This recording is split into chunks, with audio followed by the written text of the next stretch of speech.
चलो एक क्वेश्चन, एक टॉपिक लिखो। अच्छा, बहुत दिन से ना हम लोग ना नोट्स 2.1 नहीं लिख रहे हैं, बहुत दिन से नोट्स 2.1 छूटा हुआ है। आज एक काम करता है, नोट्स 2.1 का कुछ पॉइंट्स को लिखते हैं, ठीक है, उसका कुछ पॉइंट्स को किया जाए, क्या बोलते हैं?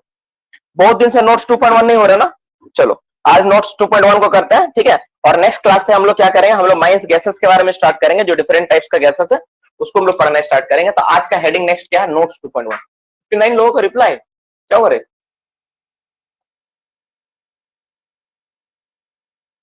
बैरोमीटर कल हो गया था तो थर्मामीटर, अरे थर्मामीटर नहीं देखा है, उसको 14 बैरोमीटर बोलते हैं। हाँ, बैरोमीटर तो कल हो गया था, थर्मामीटर जानना है, थर्मामीटर जानना है यार। थर्मामीटर 4 तरह का। चलो रिप्लाई तुम लोग दो। अरे अमित क्या लड़का है, कल ही तो बताए थे कि एक इंस्ट्रूमेंट होता है ऐसा करके पंखा लगा होता है, इसमें कनेक्टेड करके जो डिजिटली जो मापता है उसको हम लोग बोलते हैं बैरोमीटर, है ना। उसमें डिजिटल रीडिंग लेने का होता है, नॉर्मली ये ऐसा भी रहता है, ऐसे करके रखे हम लोग, तो पंखा यहाँ लगा हुआ है, यहाँ पे ले रहे हैं और यहाँ से क्या तार से कनेक्टेड डिजिटली जो एनोमीटर जो माप रहा है, किसको माप रहा है, जो हवा, जो हवा को माप रहा है, इसमें रीडिंग सिर्फ डिजिटली शो करेगा, कुछ नहीं है। Barometer is instrument which measure the velocity of air in digital way, बस यही है, in digital unit, digital unit में मापता है ये।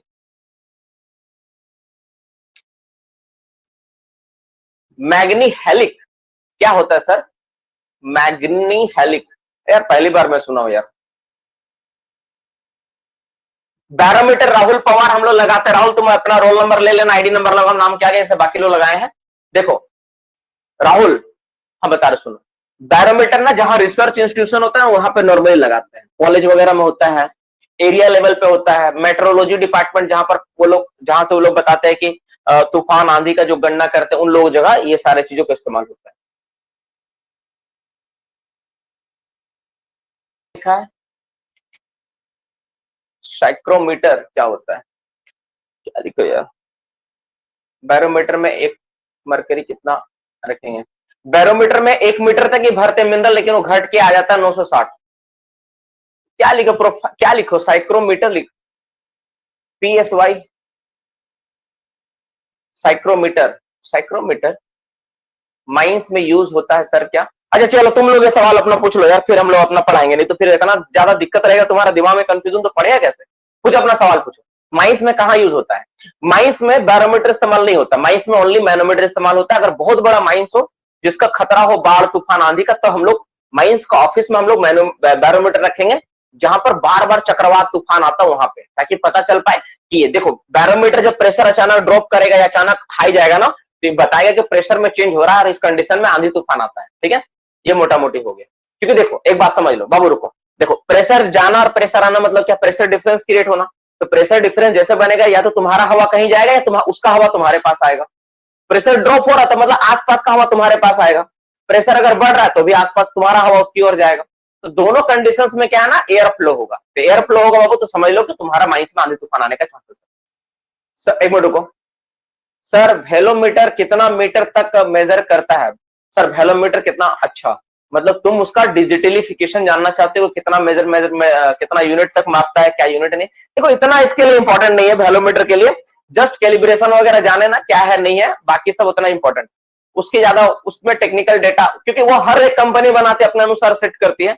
देखो सबसे बड़ा बात बता दो, सबसे बेसिक यूनिट जो है ना हम लोग का एनेमोमीटर है, ठीक है, वेन टाइप एनेमोमीटर, उसमें सारा डेटा सब माइंस में इस्तेमाल होता है, स्टैंडर्ड हुआ है, ठीक है।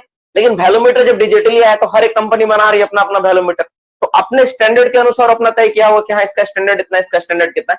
तो ये सारे सवाल ना नहीं पूछे जाएंगे, समझ में है कि नहीं, क्योंकि उसको कंपनी का प्रचार थोड़ी ना करना है, उसको डीजीएमएस को जानना है कि तुमको टेक्निकल डाटा है कि नहीं। तो ये सारी चीजें, आपका ब्लेड एंगल पूछेगा, आपको पूछ सकता है कि उसका कितना सारा ब्लेड्स हो सकते हैं, ठीक है, उसका मतलब रोटेशन डायरेक्शन पूछ सकता है, कैलिब्रेशन पूछ सकता है। ये सब डेटा आपसे पूछा जाएगा कि कंपनी टू कंपनी सारी चीजें वेरी करेगी, रेंज वगैरह क्या होगा कंपनी टू कंपनी वेरी करेगी, किस कंपनी का है वो। Barometer up to 3000 metre per minute, तो कौन सा कंपनी का सुमन वो देखना पड़ेगा क्या है नहीं उसके बारे में ये। क्योंकि तुम बोल सकता सुमन गारंटी के साथ कि हाँ सर इसी कंपनी का, हर कंपनी का 3000 मीटर पर सेकंड ही होगा, नहीं होगा, वेन टाइप का फिक्स है इसलिए उसके बारे में। अच्छा नेक्स्ट क्वेश्चन क्या है सर, रूफ फॉल में मैनोमीटर में क्या इफेक्ट होता है? रूफ फॉल में मैनोमीटर में क्या इफेक्ट होता है ये तुमको जानना है। और क्या सवाल है सर रूफ फॉल में? अरे पूछे मैनोमीटर लगाने का क्या फायदा है, मैनोमीटर लगाने का। तुम्हारा दीपक बार बार एक सवाल आ रहा, मैं पिछले बार थोड़ा देर पहले भी देखा था।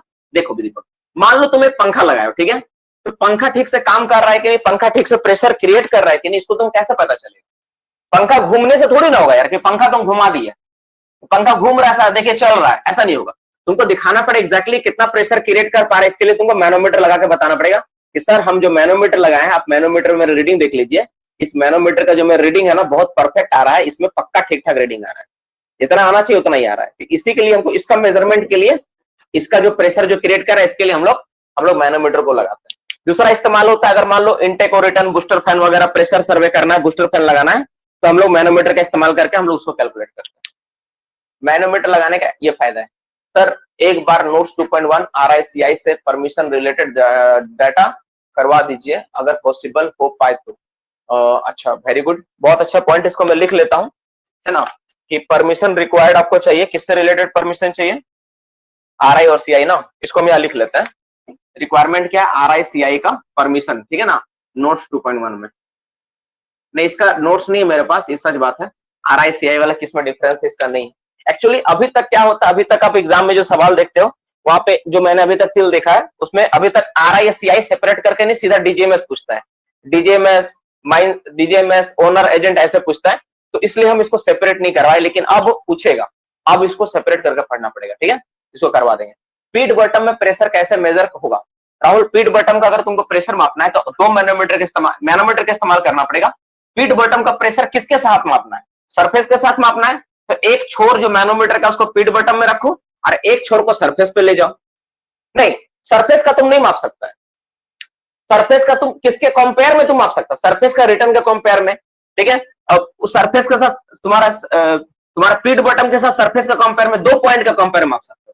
जैसे देखो ये मान लो तुम्हारा चाणक है, ओके, दिस इज योर चाणक, ये आपका इंक्लाइन है, आपको यहाँ का मापना है, किसके कंपेयर में मापना है ये सवाल आता है। सरफेस को कंपेयर में मापना आता है, एक पाइप को तुम ऊपर में रखो और एक पाइप को तुम क्या करो, नीचे रखो मैनोमीटर का, बस इस तरह माप लो, यहां से जो आएगा वही आपका होगा प्रेशर, इस तरह से माप लो, यही है, कुछ नहीं है। जहां मापना है 2 जगह लगाना पड़ेगा। आप बोलोगे सर हमको रिटर्न का मापना, रिटर्न गैलरी का, तो एक को इंटेक में रखो, एक पाइप को तुम इंटेक में रखो और एक को रिटर्न में ले जाओ, ठीक है, माप लो कितना प्रेशर आ रहा, ठीक है, इस तरह से मापेंगे। जब तुम सरफेस के साथ मापोगे ना तो कोई डिफरेंस शो नहीं करेगा, इतना भी जान लो, क्योंकि हवा एक ही है ना, हवा एक ही सिस्टम है ना, वहां डिफरेंस शो नहीं करेगा। फिर क्या है सर? फीड बॉटम प्रेशर, ये तो हो गया। रेनॉल्ड्स नंबर मतलब क्या होता है? रेनॉल्ड, ये ना, ये जो लेमिनर फ्लो, जैसे कोई भी लिक्विड जो फ्लूइड जो फ्लो करता है ना, वो किस तरह का फ्लो हो रहा है, उसमें लेमिनर फ्लो हो रहा है, टर्बुलेंट फ्लो हो रहा है ना, इसको जानने के लिए, ठीक है, रेनॉल्ड नंबर्स का इस्तेमाल किया था। उन्होंने बताया था कि कैसे हम लोग पता करेंगे, वो नंबर से पता चलता है, ठीक है, वो होता है। सर डेज वाला भी, सुमंत तुम्हारा जो पॉइंट है बहुत इंटरेस्टिंग है, डे वाला ना हम लोग करेंगे, हम लोग इसी वीक देखते हैं, अगर कभी टाइम मिले तो हम लोग डे वाला तो लिखवाना ही है, डे वाला करवाना ही होगा, वो तो पॉइंट है ही। इसके अलावा नोट्स पॉइंट 2.1 में बहुत सारा है। सर बैरोमीटर का डायग्राम नहीं समझ में आया। राहुल बैरोमीटर कुछ नहीं था, एक सिंपल सा जो आप डायग्राम देखे ना वही डायग्राम को नोट करोगे आप, ठीक है, उसमें एक्सप्लेनेशन लाइक कुछ है नहीं, उसमें एक इस तरह से एक ट्यूब दिखा होगा आपको, ये कांच का ट्यूब होता है ना, कांच का ट्यूब होता है, इसमें 100 सेंटीमीटर तक रीडिंग होती है, इसमें मरकरी भर के हम लोग इसमें, इसको बोलते हैं हम लोग क्या बोलते हैं, हिंदी में बोलते हैं इसको नाद बोला जाता है ना, नाद में इसको उल्टा कर देते हैं, बस इस तरह से। ये इसको 14 बैरोमीटर बोलते हैं, 14 टाइप का टेरासेली का बैरोमीटर बोलते हैं, 14 बैरोमीटर बोलते हैं, ये होता है, ठीक है। ये बस यही डायग्राम है, इतना ही है। हाइग्रोमीटर से कितना इंटरवल पर जांच करेंगे? हाइग्रोमीटर से कितना इंटरवल मतलब टाइम होता है। तुम क्या टाइम जानना चाहते हो दीपक, ह्यूमिडिटी के लिए? रुको सबका पहले क्लियर करने दो यार, देखो पहले प्रॉब्लम क्या है। इंटरवल समय नहीं होता, हाइग्रोमीटर से जो ह्यूमिडिटी का जो जांच होता है ना, ह्यूमिडिटी का जांच हम लोग कितना दिन पे करते हैं? हाइग्रोमीटर से क्या मापता है? ह्यूमिडिटी कितना अंतराल पे मापते हैं? कितना अंतराल, जल्दी रिप्लाई दो। बैरोमीटर कटेगा 30 डेज, बस हो गया, चलो ठीक है, मैं समझ गया, आप लोग सबको पता है। सर अगर माइंस, हाँ ठीक है, रुक जाओ, स्टॉप, ठीक है बाबू, समझ में आ गया, रुक जाओ। सर अगर माइंस में अलग अलग प्लेस का प्रेशर डिफरेंस मेजर करना है तब कौन सा इंस्ट्रूमेंट यूज करेंगे, मैनोमीटर या इंक्लाइन मैनोमीटर? वेरी गुड, देखो मैनोमीटर और इंक्लाइन मैनोमीटर दोनों एक ही है, पहले इस बात को जान लो। मैनोमीटर और इंक्लाइन मैनोमीटर, जैसे तुमको हम बोले, तुम बोलेगा कि सर हमको मोबाइल का और ये किताब का, ठीक है, दोनों का लेंथ, मोबाइल का लेंथ मापना है और घर का लंबाई मापना है, हम किसका इस्तेमाल करें, स्केल का मापे या फीता का मापे? तो स्केल और फीता एक ही चीज होता है। स्केल से तुमको छोटा छोटा मापना पड़ेगा, एक्यूरेसी कम मिलेगी, और फीता से तुमको एक बार माप लोगे तो एक्यूरेसी ज्यादा मिलेगी। बस वही बात है यहां पर भी। क्या है बाबू, यहां पर भी तुम जो इस्तेमाल करोगे ना, तुम इंक्लाइन मैनोमीटर इस्तेमाल करो या मैनोमीटर इस्तेमाल करो, दोनों एक ही चीज है। जो इंक्लाइन मैनोमीटर है ना, मैनोमीटर का एडवांस चीज है। जो मैनोमीटर तो एडवांस रूप है, उसमें हम लोग इंक्लाइन मैनोमीटर में हम लोग सिर्फ 1 mm 2 mm का ही मेजरमेंट को ले सकते हैं। इंक्लाइन मैनोमीटर में मिनिमम कितना माप सकते हैं, लिस्ट काउंट कितना, 1 mm। इंक्लाइन, सॉरी माफ करना, जो मैनोमीटर होता है उसका लिस्ट काउंट होता है 1 mm। किसका, मैनोमीटर का, मैनोमीटर का। लेकिन इंक्लाइन मैनोमीटर का, जो मेरा इंक्लाइन जो मैनोमीटर होता है ना, इंक्लाइन मैनोमीटर होता है, उसका जो लिस्ट काउंट होता है लेस देन 1 mm होता है। वो अप टू कितना लिखवाए हम, अप टू 0.2 mm तक भी मापता है, और कोई कोई तो 0.02 mm को भी मापता है। तो जितना छोटा को मापता है वो बढ़िया इंस्ट्रूमेंट है ना, जो सबसे छोटा यूनिट मापता है। देखो दुनिया में टाइम मापने के लिए यूनिट है ना, घड़ी हम लोग इस्तेमाल करते हैं। तुमको पता है सबसे छोटा टाइम जो मापता है घड़ी कौन सा है, सबसे सेंसिटिव घड़ी कौन सा है? तुम्हारे मोबाइल में जो मापा जाता है टाइम, वो कितना, सबसे छोटा कौन सा मेजरमेंट होता है? 0.01 सेकेंड होगा, हमको जहां तक पता है, इससे छोटा नहीं होगा।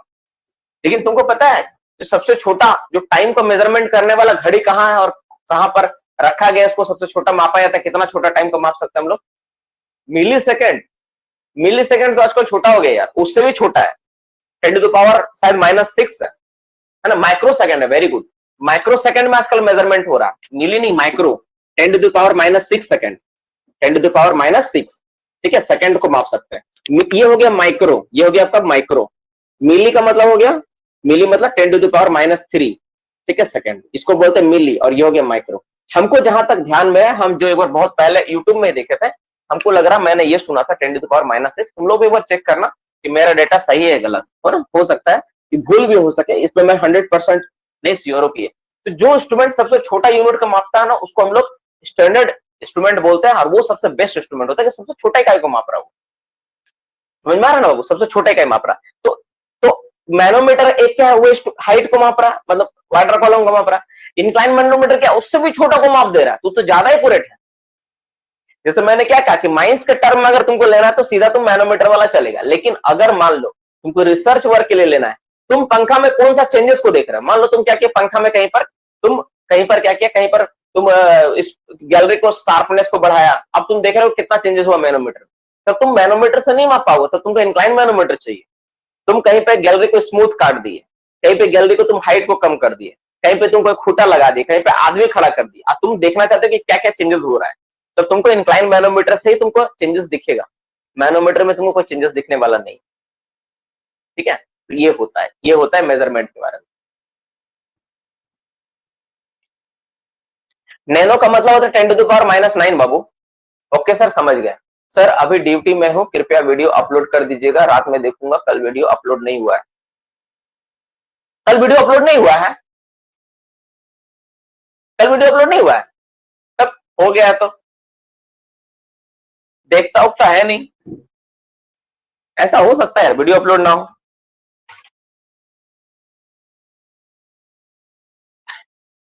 अब सुन लो, जिस दिन वीडियो अगर अपलोड नहीं हो, समझ लो अपलोड होगा भी नहीं। क्योंकि बाबू सुन लो, ये ना सिस्टम ही है, इस सिस्टम ही ऐसा बना के रखा गया है कि जिस दिन क्लास का रीडिंग अपलोड हुआ तो हुआ, नहीं हुआ तो नहीं होगा। रिकॉर्डिंग ऑन होने से अपलोड हो जाएगा, रिकॉर्डिंग अगर ऑन नहीं हो तो अपलोड नहीं होगा।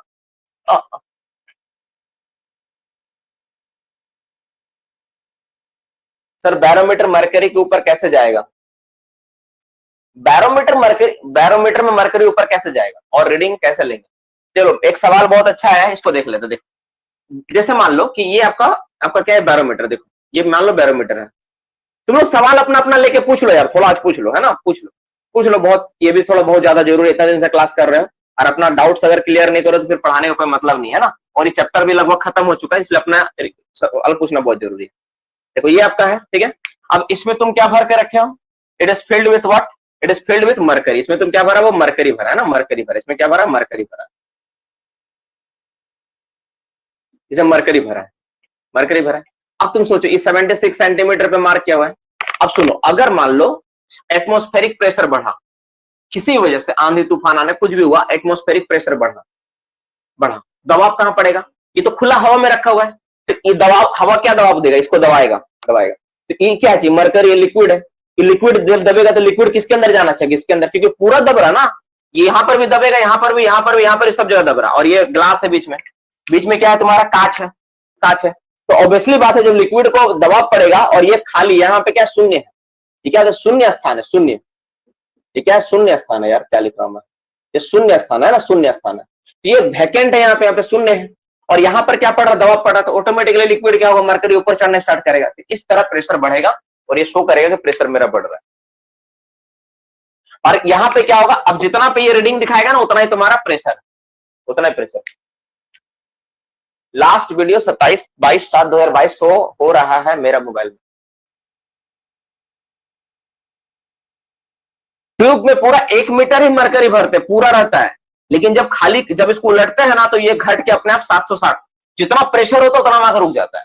अगर कहीं का प्रेशर कम है तो कहीं कम पे रुकेगा, ज्यादा हो तो ज्यादा हो जाएगा। अरे ये क्योंकि एटमॉस्फेरिक प्रेशर स्टैंडर्ड 76, ये देखो, ये हम लोग रोक नहीं रहे हैं। पहले देखो एक बात, गंगाधर, ये बहुत लोग मान में कि सर 76 सेंटीमीटर बार बार क्यों लिख रहे हैं? इसको हम लोग रोक नहीं रहे हैं, हम लोग रोकते नहीं है। सबसे इंटरेस्टिंग बात है, हम लोग रोकते नहीं है, ये ऑटोमेटिक रुकता है। ये जगह में 12 बोरो खाली है, इसका मतलब क्या है? कुछ है ही नहीं, कुछ है ही नहीं। तुम समझ रहे हो क्या हो रहा है यहाँ पे? देखो, अगर प्रेशर बढ़ेगा तो ऑटोमेटिक लिक्विड 1 मीटर पे चला जाएगा, लेकिन प्रेशर कितना? 76 सेंटीमीटर ही है, इसलिए 76 पे रुका हुआ है वो। बस यही है कंसेप्ट, सिंपल बात है ना? तुम ये मत सोचो कि सर इसको 76 हम कैसे फिक्स किए। फिक्स हम नहीं किए, वो आया तो हम लोग 76 लिखे, दिखाएं कि 76 ही पे रुका हुआ है।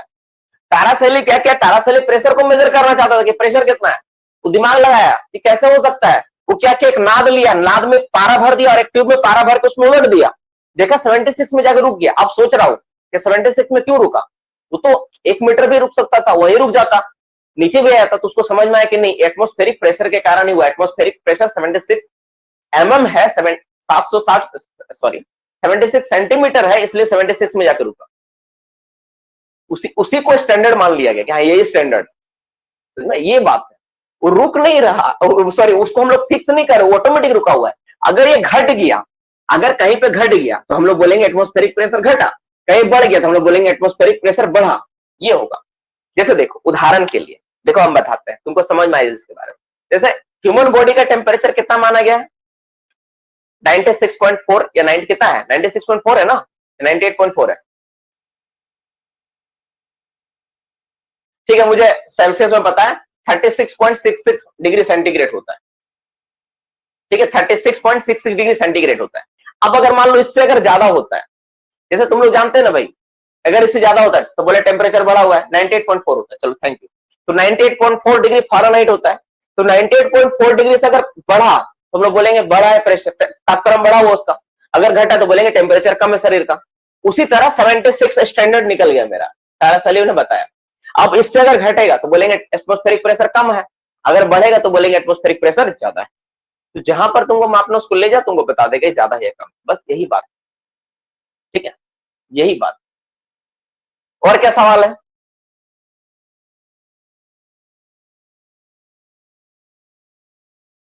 मेन क्लिट, क्लिट क्या होता है? जब तुम अंडर, एक तरह का क्या है ना, ये डिस्टर्बेंस है, जूलॉजिकल डिस्टर्बेंस है। कल, अच्छा कल क्लास है, कल यूपीपीएससी का क्लास है, डोंट वरी, क्लास होगा। ठीक है, हम लोग कुछ पढ़ेंगे।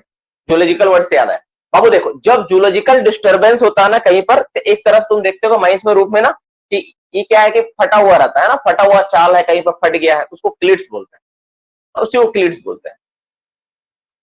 ओवरलैप वेंटिलेशन क्या होता है? अरे राज, अब वीडियो में देखो, ओवरलैप के बारे में समझाया हूं, है ना, जहां पर 2 ऑक्सिलरी पंखा का इस्तेमाल होता है, उसको ओवरलैपिंग वेंटिलेशन उसी को बोलते हैं। हाँ, मैनेजर के ऑफिस में रख, नहीं मैनेजर के ऑफिस में रख सकते हो, रखा रहता है ऐसा नहीं, रख सकते हो। मैंने, अगर तुमको लगे कि तुम साइंटिफिक रिसर्च मैनेजर इंटरेस्टेड इस समय, तो रख सकते हो। अगर माइंस में कहीं वेंटिलेशन डोर खुला हुआ हो तो शॉर्ट सर्किट हो जा रहा है, तो मैनोमीटर देख के पता चल सकता है क्या? अगर हाँ पता चल जाएगा तो चेंजेस मिलेगा तुमको मैनोमीटर में। सर आज के लिए बस, हाँ सही, हमको इतना, हम भी बस करने वाले हैं, तो थोड़ी ना क्लास नहीं होगा, बस यही डिस्कशन चलेगा। जो बच्चों को सवाल उसको तो जवाब देने दो, जो बच्चों का सवाल उसको तो सॉल्व करने दो। सर डिक्लेयरिंग करने के लिए कितना दिन पहले परमिशन लेना पड़ता है? सब बुक्स में 14 डेज बोला है, लेकिन बुक में कहीं लिखा हुआ नहीं। हाँ 14 डेज ही होगा पवन। सॉल्व करने दो, सबका सवाल को, डाउट्स को सॉल्व करने दो। और क्या सवाल है? 14 डेज ही होगा। क्लिट means combination of the fracture, one vertical and two horizontal fracture make a vertical horizontal तो मैंने नहीं पढ़ा, लेकिन फ्रैक्चर होता है एट सी लेवल। क्या है सी लेवल का मतलब? होता है जैसे समुद्र का सतह, जैसे मान लो समुद्र, देखो जमीन क्या है, हम लोग कहीं पे मान लो, तुम बोलोगे सर हमको एटमॉस्फेरिक प्रेशर मापना है, कहाँ का? हमको भारत का चाहिए, तुम बंगाल में मापे, बंगाल में मापे, ठीक है, बंगाल में मापे। कोई लड़का, ठीक है, कोई लड़का मुंबई में जाके मापा, कोई मापा मान लो मद्रास में मापा, ठीक है, कोई तुम्हारा माप लो जम्मू कश्मीर में मापा, ठीक है, तो सबका अलग अलग रीडिंग मिलेगा। तुम बोलोगे सर कैसे मापे फिर? तो कहाँ एक साथ मिलेगा? तो वो मिलेगा तुम्हारा समुद्र सतह कहाँ पर, क्योंकि पानी का लेवल एक होता है, जमीन अप डाउन हो सकता है ना, किसी का हाइट ज्यादा, किसी का हाइट कम हो सकता है, लेकिन पानी एक समान होता है। इसीलिए हम लोग जब भी प्रेशर के बारे में बात करते हैं तो सी लेवल के बारे में बोलते हैं कि समुद्री सतह पे हमको माप के बताएं कितना, ठीक है, हमेशा वाटर लेवल के बारे में जिक्र होता है। और क्या है सर? ग्रेडियंट 1 इन 47, 48, 49 से एक्सीड नहीं होना चाहिए, मतलब समझ में नहीं आ रहा इसका कहीं तो मतलब। देखो अगर कहीं पर भी लिखा रहता है ग्रेडियंट, ठीक है, ग्रेडियंट अगर लिखा रहता है, सपोज लिखा है 1 इन, ठीक है, मैं एक सिंपल देता हूं, मैं 1 इन 10 से अधिक नहीं होना चाहिए, से अधिक नहीं। देखो तो अगर कहीं पर ऐसा लिखा हुआ, इसका मतलब है कि इसका मतलब वो जो चीज है वो हो सकता है कितना, वो हो सकता है 1 इन 11 हो सकता है, लेकिन 1 इन 9 नहीं चलेगा, 1 इन 9 नहीं होना चाहिए, ये और ज्यादा है। देखो इसको तुम अगर प्रैक्टिकली देखो, 1 इन 10 का मतलब क्या है? इसका मतलब ये 10 है और ये 1 है। 1 इन 11 का मतलब क्या? इसका मतलब है कि ये वाला 1 है और ये 11 है, मतलब और स्टीप हो गया। और 1 इन 9 का मतलब क्या हो गया? ये हो गया 1 इन 9, मतलब ये 9 है, ये 1, तो खड़ाई इसमें बढ़ जाएगा ना। तो इससे ज्यादा तो तुम यहाँ किसका वैल्यू ज्यादा है?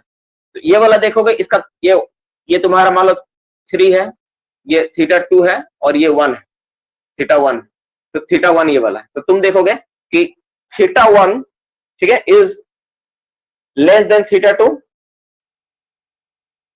एंड मोर देन θ3 क्या होगा? सबसे ज्यादा होगा, θ3 सॉरी θ3 ये मिलेगा।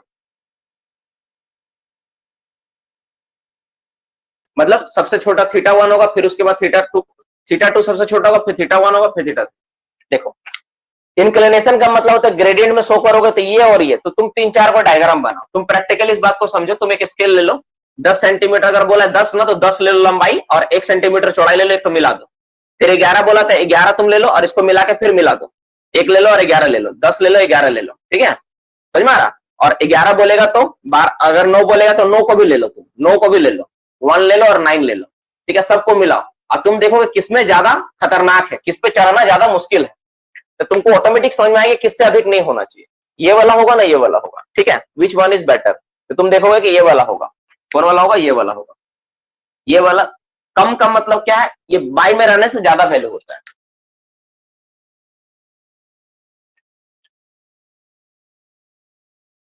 अरे लिखा है ग्रेडियंट 1 इन 10 से अधिक नहीं, तो 1 इन 10 से अधिक नहीं तो 1 इन 11 होगा, 1 इन 9 पॉसिबल नहीं है। तुम लोग कभी नहीं मालूम यार इसके बारे में। 1 इन 9 करोगे तो ग्रेडियंट बढ़ जाएगा, ये बाई में है ना, 1 इन 9 मतलब 1/9 है वो। सर असम में और जम्मू कश्मीर में इंस्टीट्यूट थ्योरी से कोयला फॉर्मेशन हुआ है, तो अगर एग्जाम में पूछा जाएगा कि इंडिया में कौन कौन से थ्योरी से कोयला फॉर्मेशन हुआ है, तो क्या टिक करेंगे? देखो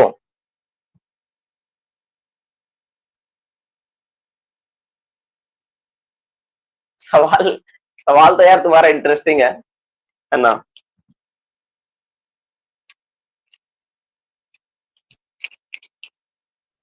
क्या बोले इसको?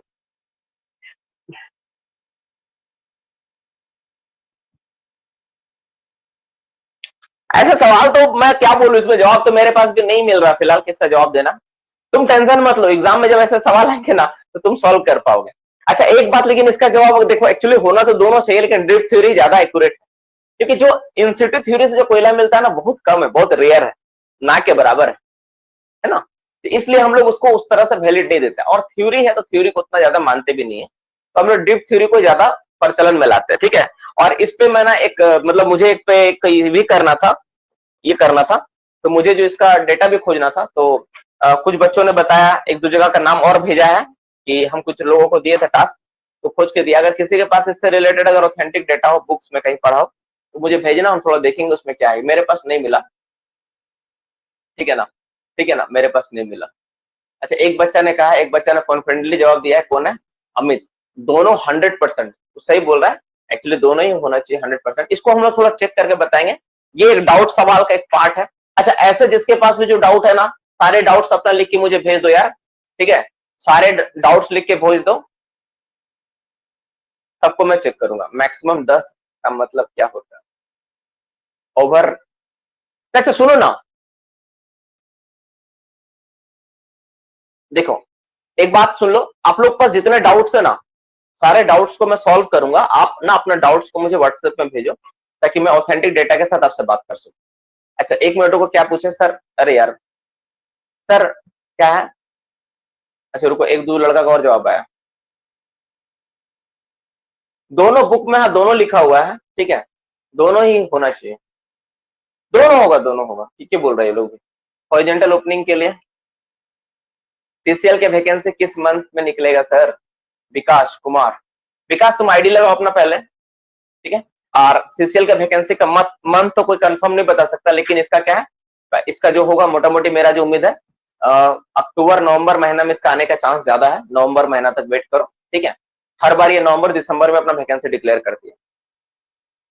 ग्रेडियंट का मैक्सिमम वाला समझा, ग्रेडियंट का मैक्सिमम वाला समझ नहीं आया सर।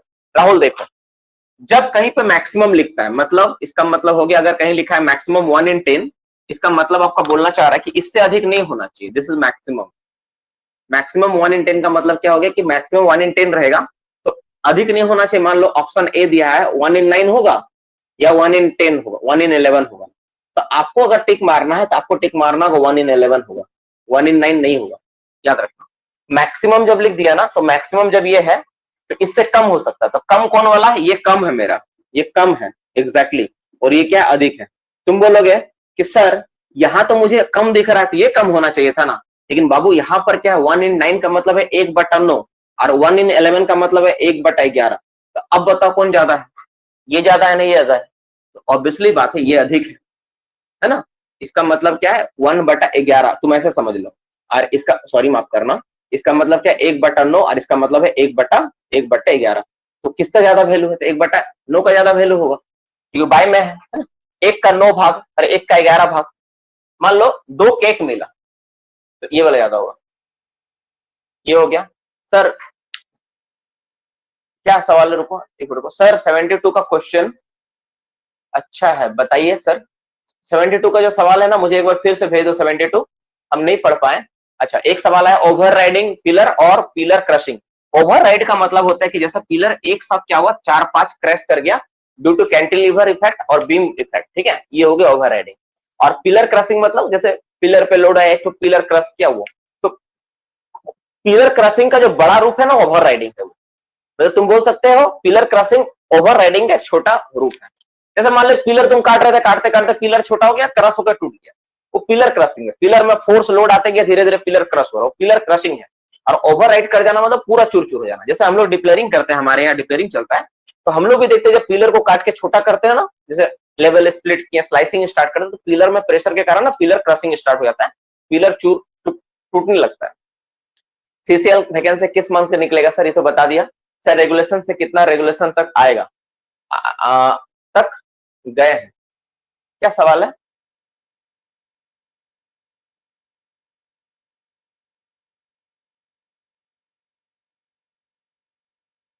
सर रेगुलेशन से कितना रेगुलेशन तक गए हैं, नहीं रेगुलेशन अभी स्टार्ट नहीं हुआ, ये रेगुलेशन का ही पार्ट चल रहा है।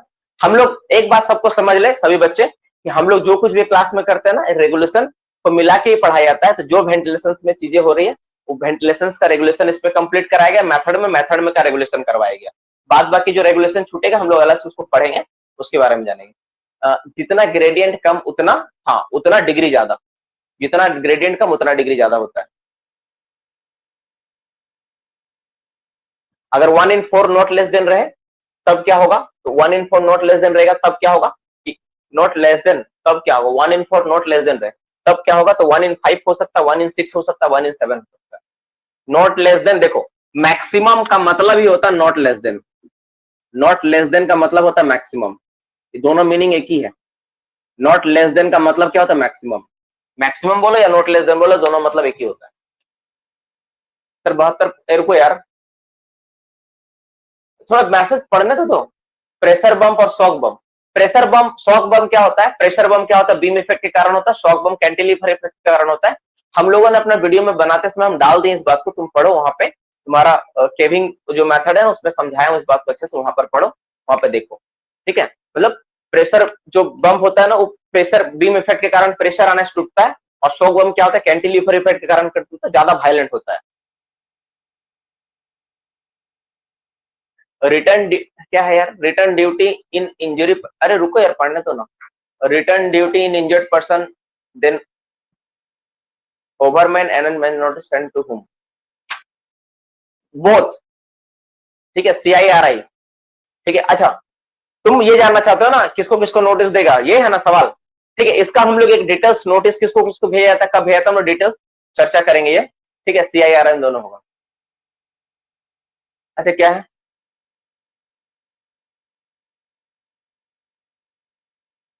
नोट्स 2.1 में किसके द्वारा जांच,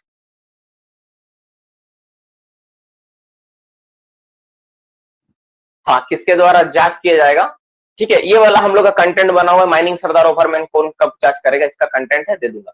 सिक्किम में CMR को क्यों फॉलो नहीं करते हैं, क्वेश्चंस, अच्छा सिक्किम में CMR को फॉलो क्यों नहीं, एक्चुअली वहां पे ना भारत का जो संविधान का कुछ हिस्सा है ना वो शायद लागू नहीं होता है, जहां तक मेरा आइडिया है, ठीक है ना।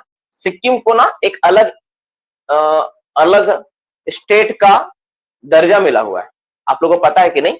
तो जैसे मान लो भारत का संविधान अगर वहां लागू नहीं होगा तो बाकी चीजें भारत की वहां लागू नहीं होगी, जैसे जम्मू कश्मीर का पहले था, है ना, आर्टिकल आपको पता 350 बहुत बार जिक्र हुआ है, तो उसमें उसको अलग स्टेटस मिला हुआ, तो उसी तरह सिक्किम के साथ भी है। देखो भारत अभी आजाद हुआ, भारत में इतने सारे देश हैं, आपको स्टेट से माफ करना, भारत में इतने सारे स्टेट्स हैं, आपको जानकारी हैरत होगा कि अभी भी बहुत सारे, मतलब भारत में आपको क्या लगता है 1947 में आजाद हो गया तो आजादी मिल गया, इसके बावजूद भी कुछ स्टेट्स ऐसे था ना जो बाद में उसको दिया गया है, बाद उसको अलग अलग तरह के स्टेटस मिला हुआ था, उसको अलग अलग तरह का स्टेटस, अलग तरह का उसको प्रधानता मिला हुआ था कि नहीं हम भारत में जुड़ेंगे ही नहीं, ठीक है ना, ऐसा था। तुम भारत का संविधान पढ़ो, भारत का फॉर्मेशन कैसा हुआ तुम पढ़ो, जानोगे तुम उसमें ये। तो उसी तरह सिक्किम के केस में भी क्या है, उसको भी अभी तक मिला हुआ है, सिक्किम मिजोरम नागालैंड ये सारे क्षेत्र है ना, उसको अलग तरह का स्टेटस मिला हुआ कुछ कुछ जगहों में, तो शायद इसी वजह से ऐसा होगा, एग्जैक्टली मुझे पता नहीं। अब नेहरू के चक्कर में हो या तुम्हारा मुकेम्बो का चक्कर में, हमको तो उतना पता नहीं, लेकिन ये सारी चीजें नॉर्थ ईस्ट वाले। हॉरिजेंटल ओपनिंग के लिए room and pillar mining method suitable क्यों है, हॉरिजेंटल ओपनिंग नहीं यार, ओपनिंग कहां से लिखा, हॉरिजेंटल ओपनिंग के लिए बोर्ड एंड पिलर क्यों नहीं होगा सर, हम ऐसा कब बोले हॉरिजेंटल ओपनिंग के लिए, हम ऐसा कहां बोले, तुम बोल रहा है, तुम्हारा मिनरल जो सवाल है, तो मिनरल जो सवाल है ना, मिनरल मिनरल बोल रहा हूं मैं, मिनरल जो तुम्हारा सवाल है ना, वो तुम कुछ खुद बोल रहे हो, हम ऐसा नहीं बोले कि हॉरिजेंटल ओपनिंग के लिए ये सवाल है। 47 बच्चा के अब सब चले गए, हाँ बात तो सही है। Horizontal slice method, horizontal slice method, अच्छा हॉरिजेंटल स्लाइस मेथड, क्वेश्चन लिखा है सर आप एक, क्या क्वेश्चन है हम समझ नहीं पा रहे, अजय थोड़ा सा इसको एक्सप्लेन कर दो ना, राहुल थोड़ा बोल दो तो क्या है सवाल, ठीक है, क्या सवाल है राहुल थोड़ा बता दो तो, राहुल सवाल क्या है थोड़ा एक्सप्लेन करो तो, इस शौक बम के पीछे अभी भी पड़ा हुआ है, आज ही क्लास ज्वाइन किया बच्चा ये, वही तो सवाल जब तक क्लियर नहीं हो, मैं सवाल ही नहीं समझ पाया। मिनरल एक काम करना ना, तुम ना मुझे मैसेज कर देना, ठीक है, सवाल को एग्जैक्टली मैं समझा दूंगा, क्योंकि सवाल मुझे समझ में नहीं है, जवाब कैसे दूंगा। Which of the following mining suitable for the, horizontal opening. अच्छा ठीक है, इसको तुम फोटो खींच के मुझे भेजना, मैं इसको देखना चाहता हूँ सवाल क्या है ना, सवाल क्या देखना चाहता हूँ। चलो ठीक है, रहना देते हैं यार, 10 बज गया, 10 बज गया। चलो ठीक ठीक है, रहना देते हैं, क्लास को यहीं पे एंड करते हैं। Bye, good night all of you, सभी का डाउट्स लगभग लगभग क्लियर हुआ होगा। ठीक है, which mining method suitable for horizontal opening, ऐसा क्वेश्चन है।